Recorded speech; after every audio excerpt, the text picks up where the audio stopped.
Hello दोस्तों, स्वागत है आपका अपने यूट्यूब चैनल कामयाब एजुकेटर में। आज की इस वीडियो में हम एनसीईआरटी एमसीक्यू सीरीज जो क्लास 6 टू 12 बनाई गई है उसकी क्लास 11 की ज्योग्राफी का एमसीक्यू रिव्यू करेंगे। अगर आप हमारे चैनल पर नए हैं तो चैनल को सब्सक्राइब करें, साथ ही बेल आइकन को भी प्रेस करें ताकि वीडियो की नोटिफिकेशन आपको मिलती रहे। तो चलिए शुरू करते हैं। तो दोस्तों, ये है एनसीईआरटी क्लास 11 की ज्योग्राफी की बुक, जिसका पहला चैप्टर है भूगोल एक विषय के रूप में। पहला प्रश्न है, निम्नलिखित में से कौन सी भौतिक भूगोल की शाखा नहीं है? तो इसका सही जवाब है मानव शास्त्र। अगले सवाल की ओर बढ़ते हैं, निम्नलिखित में से किसका संबंध जीव भूगोल से है? जीव विज्ञान। अगले प्रश्न की ओर चलते हैं, निम्नलिखित में से कौन सा प्रक्रम भू सूचना से संबंधित नहीं है? सांख्यिकी तकनीक। अगले प्रश्न की ओर चलते हैं, भूगोल का शाब्दिक अर्थ है पृथ्वी का वर्णन। अगले प्रश्न की ओर चलते हैं, भूगोल शब्द का सर्वप्रथम प्रयोग किसने किया? एरिस्टोथनीज। अगले प्रश्न की ओर चलते हैं, भूगोल अध्ययन के प्रमुख उपागम कौन से हैं? ए और बी दोनों, क्रमबद्ध उपागम, प्रादेशिक उपागम।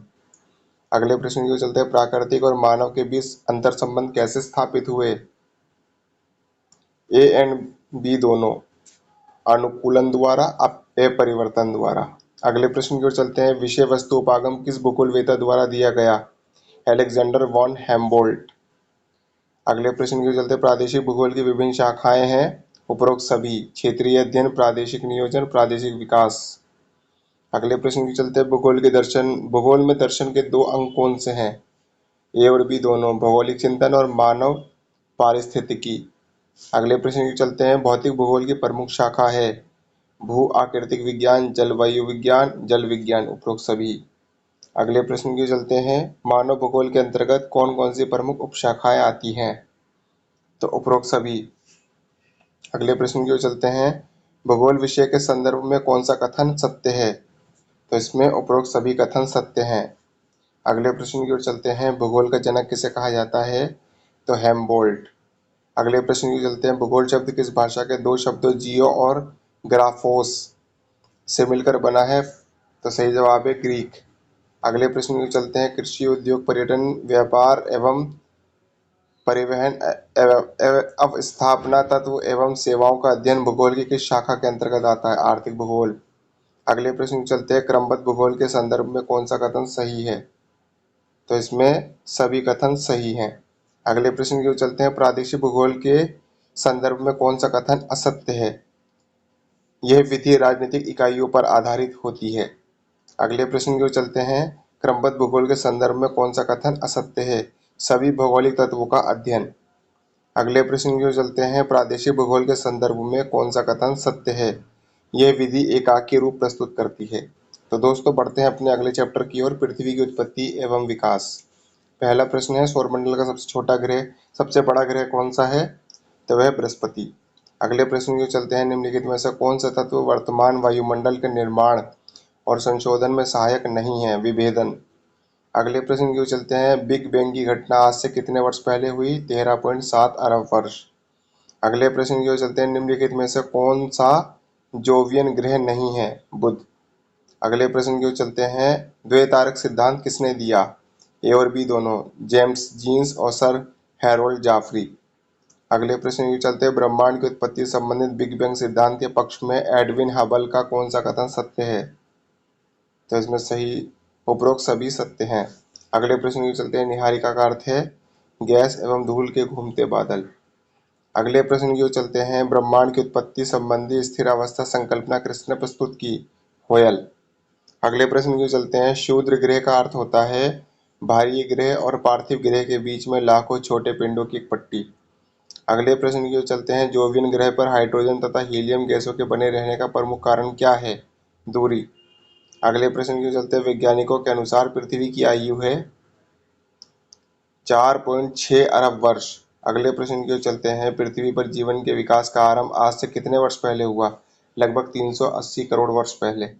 अगले प्रश्न की चलते हैं, डंबल सिद्धांत का प्रतिपादन किसके द्वारा किया गया? Sir George Darwin. अगले प्रश्न की चलते हैं, निम्नलिखित में से कौन सी अवधि सबसे लंबी है? ईयान। अगले प्रश्न के चलते पृथ्वी के प्रारंभिक काल के संदर्भ में कौन सा कथन सत्य है? उपरोक्त सभी। निम्नलिखित में से कौन सा ग्रह पार्थिव ग्रह है? उपरोक्त सभी। अगले प्रश्न की ओर चलते हैं, निम्न में से कौन सा ग्रह जोवियन ग्रह नहीं है? बुध। अगले प्रश्न की चलते हैं, हमारे सौरमंडल में सबसे अधिक घनत्व वाला ग्रह कौन सा है? पृथ्वी। अगले प्रश्न की चलते हैं, पृथ्वी के अलावा और किस ग्रह पर जीवन की संभावना है? मंगल ग्रह। अगले प्रश्न के चलते, सूर्य का प्रकाश पृथ्वी तक कितने समय में पहुंचता है? 8.311 मिनट में। अगले प्रश्न के चलते, बौना ग्रह किसे कहा जाता है? प्लूटो। अगले प्रश्न की ओर चलते हैं, बिग बैंग सिद्धांत के संदर्भ में निम्नलिखित में से कौन सा कथन सत्य है? तो इसमें ए और बी दोनों सत्य है। आज ब्रह्मांड जिन पदार्थों से बना है वे सभी एकाकी परमाणु के रूप में थे और परमाणु में विस्फोट हुआ। तो दोस्तों बढ़ते हैं अपने अगले चैप्टर की ओर, पृथ्वी की आंतरिक संरचना। पृथ्वी की आंतरिक संरचना को समझने के प्रत्यक्ष स्रोत हैं ए और बी दोनों, खनन से प्राप्त प्रमाण और ज्वालामुखी से निकली वस्तुएं। अगले प्रश्न की ओर चलते हैं, पृथ्वी की आंतरिक संरचना को समझने के लिए अप्रत्यक्ष स्रोत हैं? उपरोक्त सभी। अगले प्रश्न की चलते हैं, निम्नलिखित में से कौन सी तरंगे पृथ्वी के करोड़ से होकर गुजरती है? पी तरंगे। अगले प्रश्न की चलते हैं, निम्नलिखित में से कौन सा भूगर्भ की जानकारी का प्रत्यक्ष साधन है? ज्वालामुखी। अगले प्रश्न की ओर चलते हैं, निम्नलिखित में से कौन सा स्थलमंडल को वर्णित करता है? भूपटल और ऊपरी पटल। अगले प्रश्न की ओर चलते हैं, पृथ्वी के करोड़ पर कौन से दो पदार्थ पाए जाते हैं? निकेल और लोहा। अगले प्रश्न की ओर चलते हैं, निम्नलिखित में से पृथ्वी के किस भाग में घनत्व सर्वाधिक होता है? आंतरिक करोड़। अगले प्रश्न की चलते हैं, पृथ्वी की त्रिज्या कितनी है? 6370 किलोमीटर। अगले प्रश्न की ओर चलते हैं, मानव द्वारा अब तक भूगर्भ में अधिकतम प्रवेदन कितना किया गया है? 12 किलोमीटर। अगले प्रश्न की ओर चलते हैं, मानव द्वारा अब तक भूगर्भ में अधिकतम प्रवेदन कहाँ किया गया है? कोला। अगले प्रश्न की चलते हैं, भूकंप के अपकेंद्र के संदर्भ में कौन सा कथन सत्य है? ए और बी दोनों। भूगर्भ का वे स्थान जहाँ से ऊर्जा निकलती है और यहाँ से ये ऊर्जा अलग अलग स्थानों पर जाती है। अगले प्रश्न की चलते हैं, भूकंपीय छाया क्षेत्र वे क्षेत्र है जहाँ? उपरोक्त सभी। जहाँ सबसे अधिक भूकंपीय तरंगें आती है, जहाँ कोई भी भूकंपीय तरंग अभिलेखित नहीं होती, जहाँ सबसे कम तरंग निकलती है। अगले प्रश्न चलते हैं, भूकंप की तीव्रता को मापने के लिए किस स्केल का प्रयोग किया जाता है? Richter scale. अगले प्रश्न की चलते हैं, महासागरों के नीचे भूपर्पटी की औसत मोटाई कितनी है? 5 किलोमीटर। अगले प्रश्न की चलते हैं, पृथ्वी के आंतरिक भाग मेटल का ऊपरी भाग कहलाता है दुर्बलता मंडल। अगले प्रश्न की चलते हैं, पृथ्वी का क्रोड बना है? बी तथा सी। भारी पदार्थों से, निकल व लोहा से। अगले प्रश्न की चलते हैं, वह यंत्र जिसके माध्यम से भूकंप की गति और तरंगे मापी जाती है? सिस्मोग्राफ। अगले प्रश्न की चलते हैं, ज्वाला खंडाश्मी क्या है? उपरोक्त सभी। ज्वालामुखी से निकलने वाला लावा के पिंड, ज्वाला से निकलने वाली राख और ज्वालामुखी से निकलने वाले धूलकण। निम्न अगला प्रश्न देखते हैं, निम्नलिखित में से क्या भूकंप का एक प्रभाव है? उपरोक्त सभी। अगले प्रश्न की ओर चलते हैं, ज्वालामुखी के प्रमुख प्रकार हैं? उपरोक्त सभी। तो दोस्तों बढ़ते हैं अपने अगले चैप्टर की ओर, महासागरों और महाद्वीपों का वितरण। पहला प्रश्न है, पृथ्वी की उत्पत्ति के बाद से लगभग डैश वर्ष पहले महाद्वीपों महासागरों का निर्माण हुआ? 3.8 अरब। अगले प्रश्न की चलते हैं, अल्फ्रेड वेगनर कहाँ के विद्वान थे? जर्मनी। अगले प्रश्न की ओर चलते हैं, महाद्वीपीय विस्थापन सिद्धांत का प्रतिपादन कब किया गया? 1912। अगले प्रश्न की ओर चलते हैं, पेंजिया किसे कहा गया है? सभी महाद्वीपों एक स्थान पर थे उन्हें कहा गया है। अगले प्रश्न की ओर चलते हैं, पैंथालासा महासागर किसे कहा गया है? पेंजिया के चारों ओर महासागर को। अगले प्रश्न की ओर चलते हैं, निम्नलिखित में से किसने सर्वप्रथम यूरोप, अफ्रीका एवं अमेरिका के साथ स्थित होने की संभावना व्यक्त की? अब्राहम आर्टेलियस। अगले प्रश्न की ओर चलते हैं, इनमें से कौन सी लघु प्लेट नहीं है? आर्कटिक। अगले प्रश्न की ओर चलते हैं, हिमालय पर्वत के साथ भारतीय प्लेटों की सीमा के इस तरह की प्लेट सीमा है? महाद्वीपीय महाद्वीपीय अभिसरण।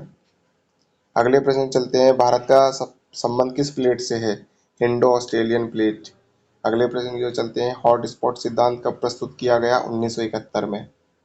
अगले प्रश्न की ओर चलते हैं, मध्य महासागरीय कटक के संदर्भ में कौन सा कथन सत्य है? तो अटलांटिक महासागर के मध्य में उत्तर से दक्षिण तक आपस में जुड़े पर्वत और महासागरीय जल में डूबी हुई पर्वत श्रृंखला। अगले प्रश्न की चलते हैं, प्लेट का क्या अर्थ है? ए और बी दोनों। महाद्वीपीय स्थलखंड से मिलाकर बना विशाल भूखंड, महासागरीय स्थलखंड से मिलकर बना ठोस विशाल भूखंड। अगले प्रश्न की चलते हैं, रूपांतर सीमा के संदर्भ में कौन सा कथन सत्य है?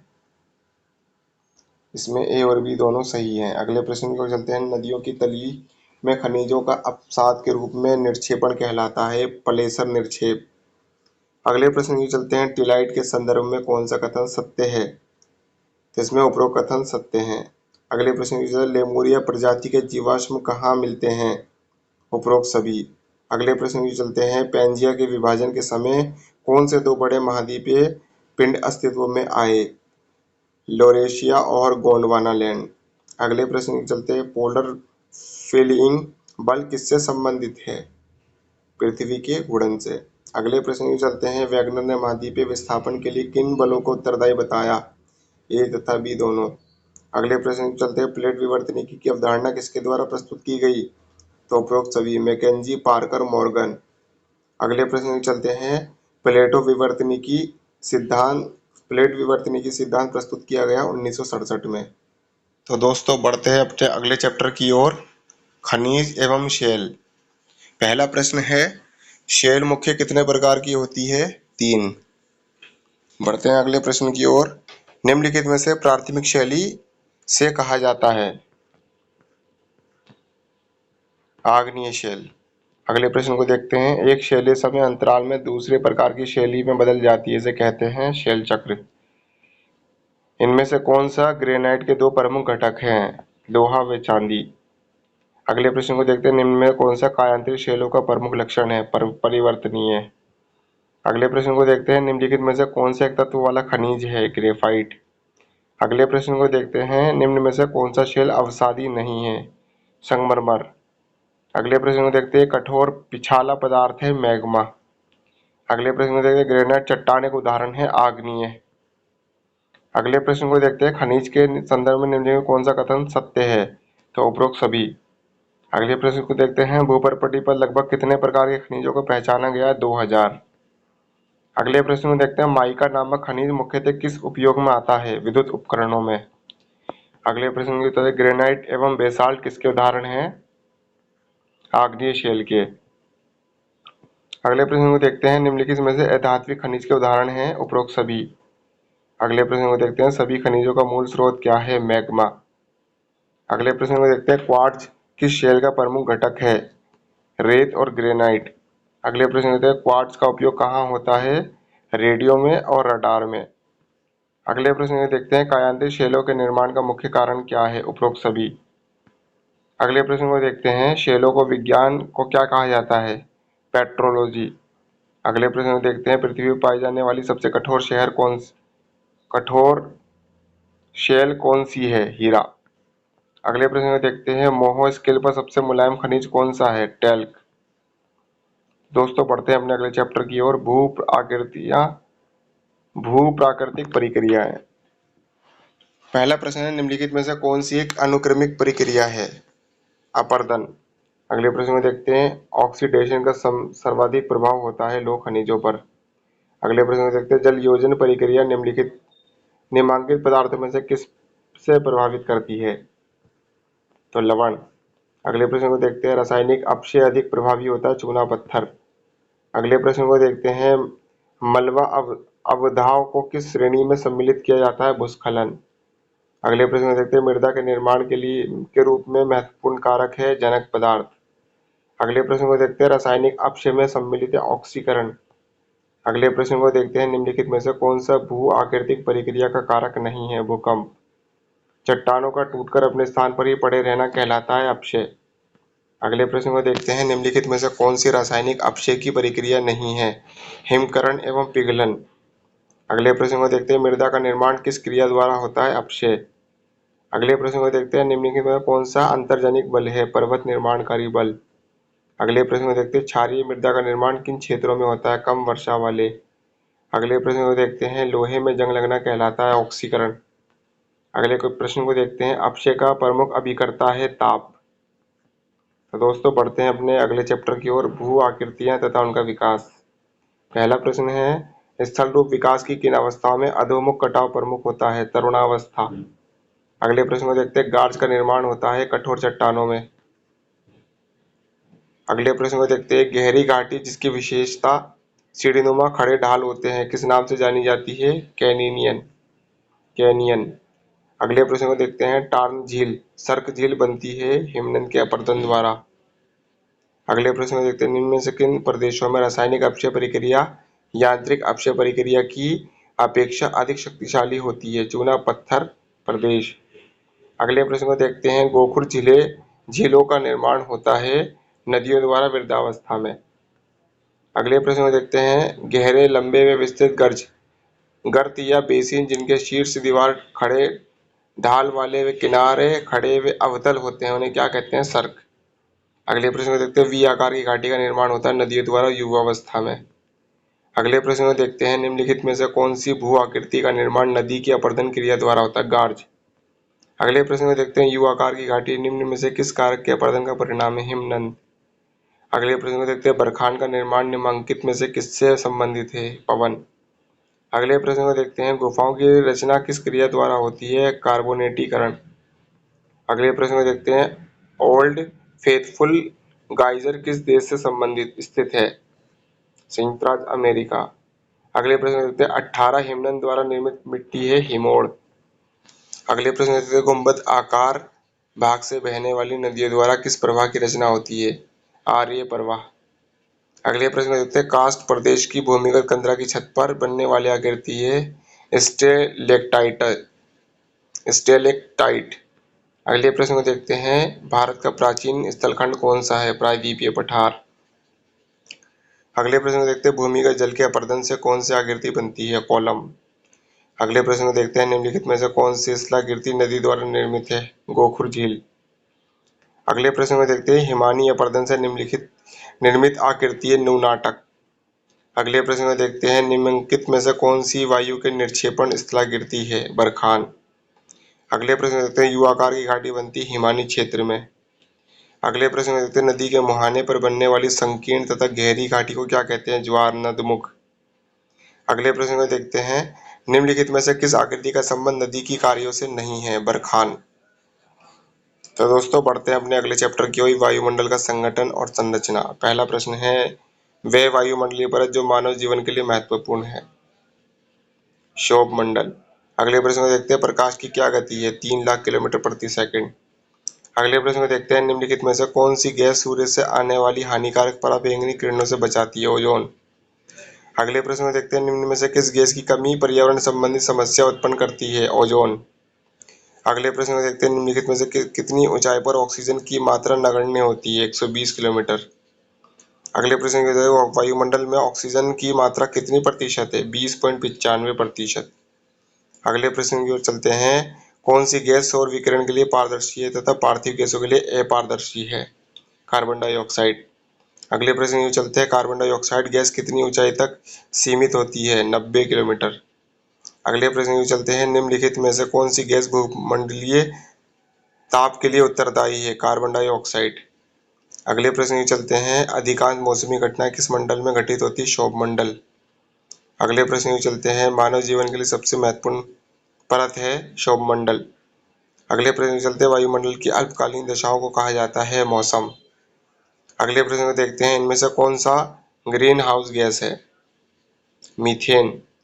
अगले प्रश्न की चलते हैं। पौधों के लिए आवश्यक गैस है? Carbon dioxide.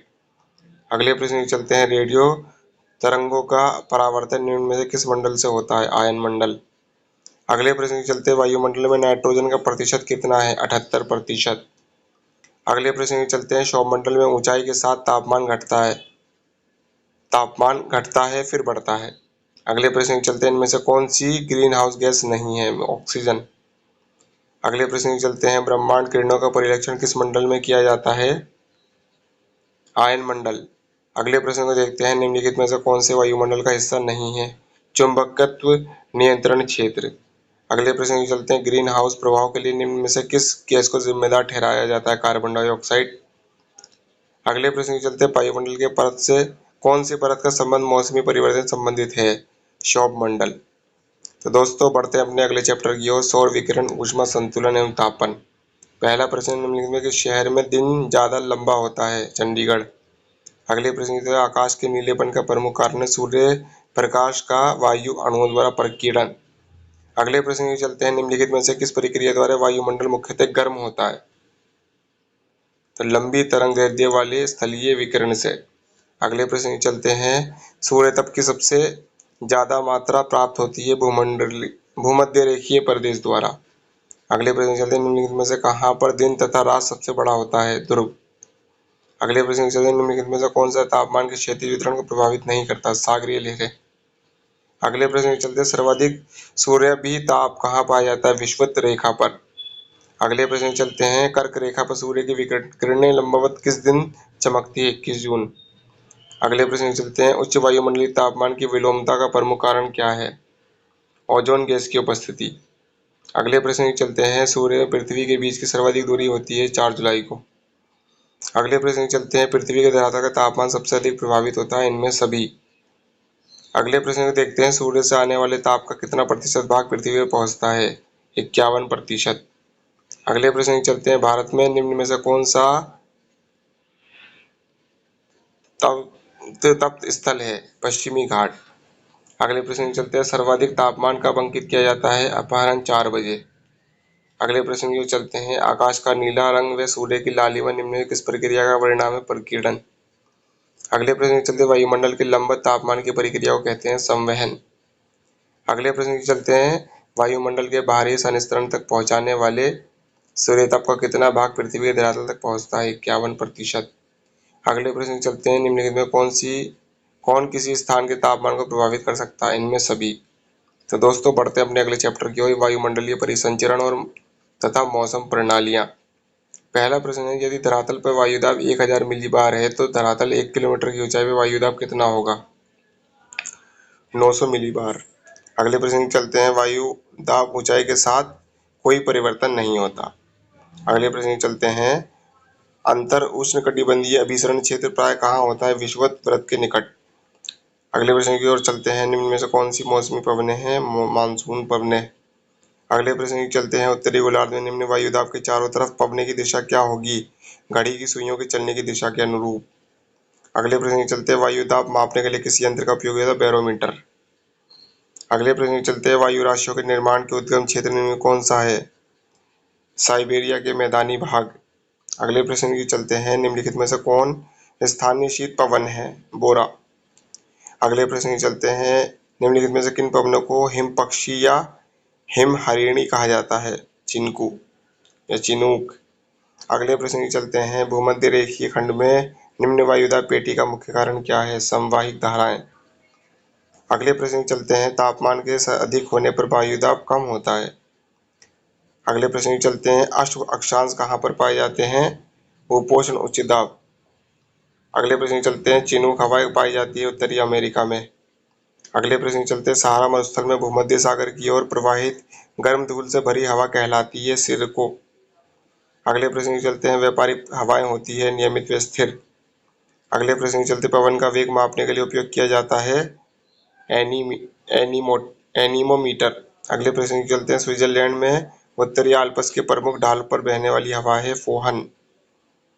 अगले प्रश्न की चलते हैं, संयुक्त राज्य अमेरिका के उष्णकटिबंधीय प्रचंड चक्रवातों को निम्नलिखित में से किस नाम से जाना जाता है?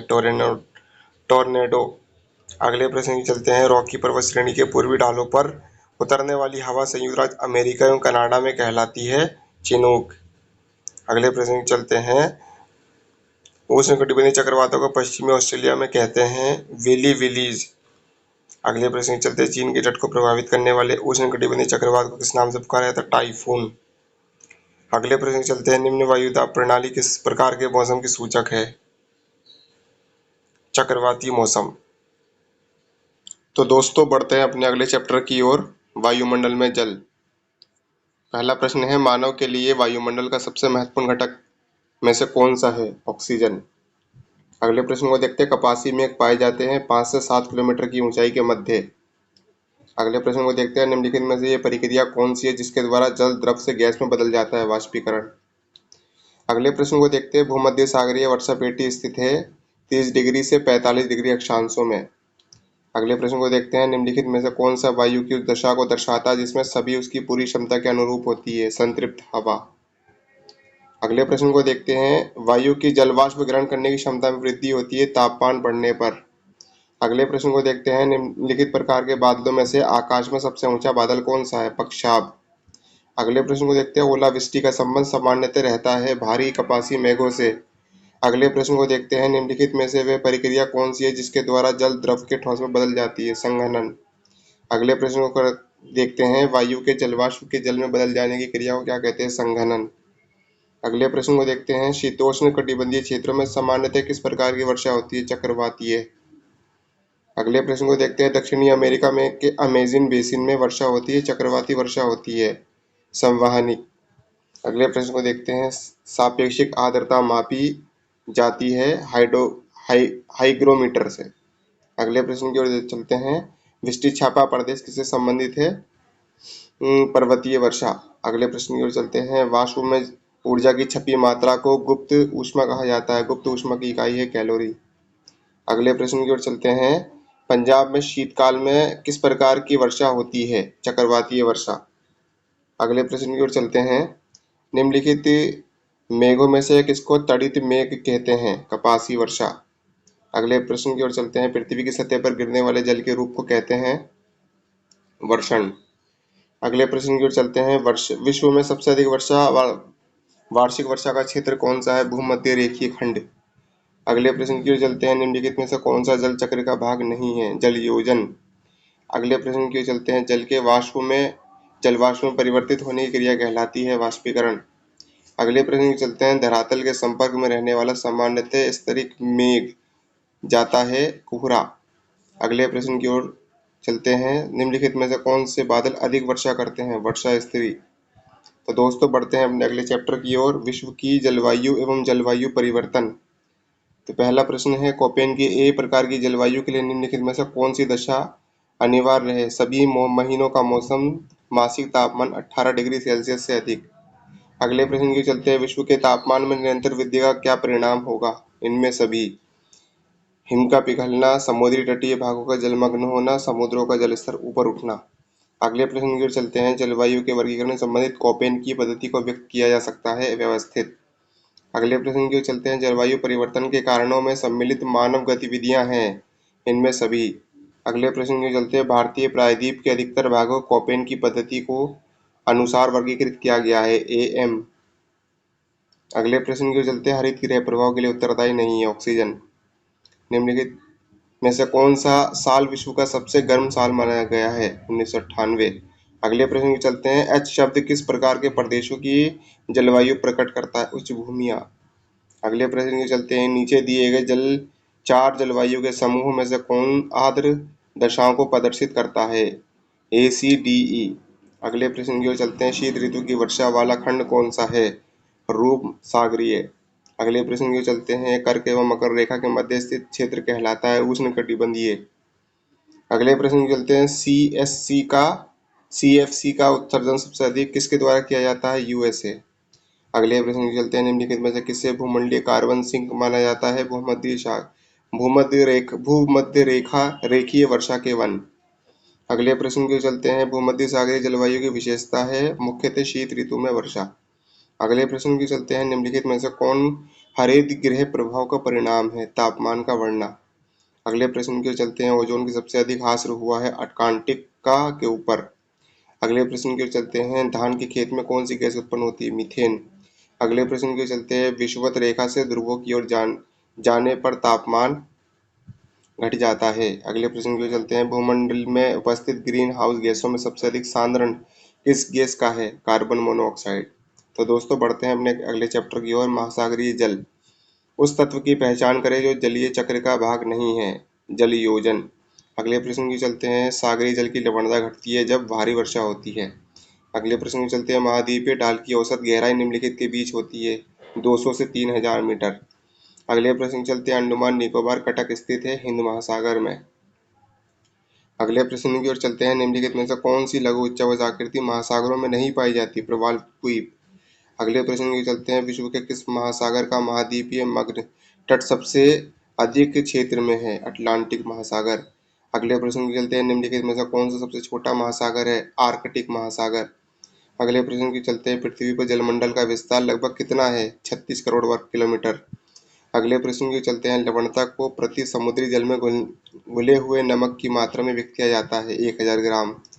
अगले प्रश्न चलते हैं। महाद्वीप का वे भाग जो महासागरीय जल में डूबा रहता कहलाता है महाद्वीपीय मग्न तट चबूतरा। अगले प्रश्न की ओर चलते हैं। विश्व का सबसे गहरा महासागर है प्रशांत महासागर। अगले प्रश्न की चलते हैं। महासागरों में संग्रहित जल में प्रक्रियाएं होती है इनमें सभी। वाष्पीकरण, ऊर्ध्वापातन, वर्षा वर्षोत्सर्जन। अगले प्रश्न की चलते हैं। निम्नलिखित में से किस सागर में लवणता सबसे अधिक है? लाल सागर। अगले प्रश्न की चलते हैं। डेटम रेखा क्या है? औसत समुद्री तट। अगले प्रश्न की ओर चलते हैं। करमाडेक गर्त स्थित है प्रशांत महासागर में। अगले प्रश्न की ओर चलते हैं। सागर एवं महासागरों में तापमान प्राप्त होता है सूर्य से। अगले प्रश्न की ओर चलते हैं। निम्नलिखित में से कौन एक सर्वाधिक गहरा गर्त है? मोरियाना गर्त। अगले प्रश्न की चलते हैं। एल्बेट्रोस पठार कौन से महासागर या महाद्वीप में स्थित है? प्रशांत महासागर। अगले प्रश्न की चलते हैं। सागरीय तली से 1000 मीटर से अधिक ऊंचाई रखने वाले अंत सागरीय पर्वत को कहा जाता है महासागरीय शिखर। अगले प्रश्न के चलते। संसार में सबसे गहरा महासागरीय गर्त है मेरियाना।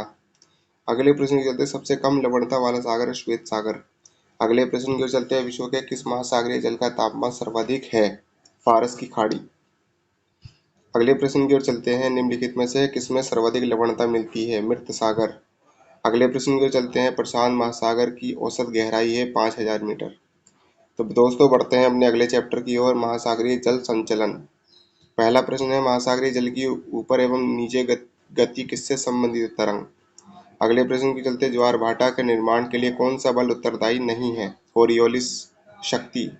अगले प्रश्न के चलते हैं। वृत्त ज्वार आने का क्या कारण है? इनमें से कोई नहीं।